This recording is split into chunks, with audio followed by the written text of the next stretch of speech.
ठहरो, कोई जरूरत नहीं पुलिस को मेरे दरवाजे पर बुलाने की। मगर बड़े भैया ये रवि, मैं अभी तक मरा नहीं हूं। घर की छोटी मोटी उलझने मैं खुद सुलझा सकता हूं। साहब जी ने डांटी है, अभी का अभी डांटी है। अरे छोटी मालकिन के गहने चोरी हो गए और ये लोग हम पर शक कर रहे हैं। ये लोग सोच रहे हैं कि वो गहने हम कहीं बेचा है।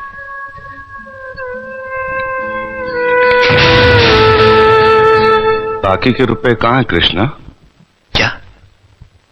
क्या पूछा आपने साहब जी?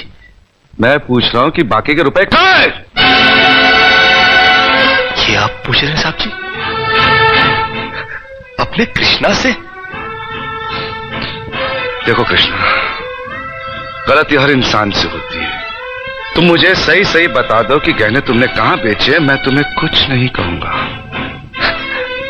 अब कहने के लिए बाकी ही क्या है साहब जी? एक छोटा सा सवाल पूछ के आपने बहुत कुछ कह दिया है साहब जी। कृष्णा, बात को आगे मत बढ़ाओ। बात आगे बढ़ चुकी है साहब जी, बात आगे बढ़ चुकी है। अब तो आप पुलिस को ही बुलाइए। वो जब हमें कुत्ते की तरह मार मार के हमसे पूछेगी ना, अब तो हम तभी बताएंगे कि हम गहने कहां बेच कर आए साहब जी। मत कहो मुझे साहब जी। इसी साहब जी की इज्जत आज तुमने मिट्टी में मिला दी। क्या कुछ नहीं किया था मैंने तुम्हारे लिए, उसका मुझे तुमने ये बतला दिया। अरे भैया ये क्या? अरे हट जाओ ज्योति। जिस दिन मेरी फैक्ट्री जलकर राख हो गई थी और मैं बर्बाद हो गया था, मुझे उतना दुख नहीं हुआ था कृष्णा जितना आज हुआ जब तुमने इस घर में चोरी की है। साहब जी,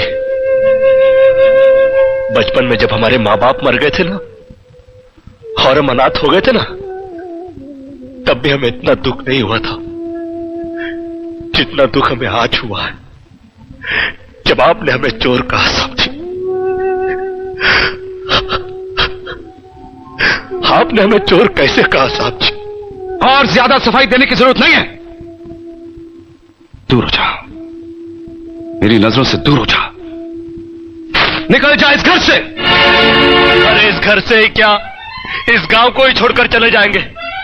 अरे मुझ अनाथ का क्या है, काट लेंगे अपनी जिंदगी कहीं भी। इतने साल इस घर में बेफिक्री से ये समझकर काट लिए कि साहब जी का हाथ है हमारे सर पर। हमको क्या है परवाह किसी बात की, मगर नहीं, अब हम जान गए कि इस दुनिया में अनाथ का कोई नहीं होता। हम जा रहे हैं साहब जी और इस घर में कभी नहीं आएंगे। अभी निकल जा।